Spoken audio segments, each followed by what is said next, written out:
Van de morgen weer het al nog wel aardig warm, maar van de middag kwamen ze dan. Die dikke buien op het wat, een bui met tonger, zo om en bij de middag heen. Maar 4 wetterhozen, wij van 3 wetterhozen het wetter berichten. En dat betekent gevaar van de wettersporters. Ja, en die buien die winnen ik pittig, hè.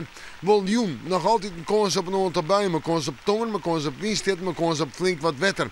Letter joen, en vannacht krijgen we dan de droege periode, maar de kustgebieden blijven gevoelig van buien met tonger. De temperaturen vannacht zat tussen de 11 en de 13 graden en de wind matig en vrij krachtig. Die komt uit west en zuidwest waai. En dan zetten we terug naar morgen. Dan beginnen we nog maar wat zinnen, wat droeg waar, maar in de maandtijd en van een pad in het eerste pad van de middag een aantal buien in het kust- en waardgebied nog maar kans op tonger. Daarna wordt het droeg en dan kunnen we erop uit. Temperaturen morgen van 17 graden en misschien 18 en dan houdt het maar op.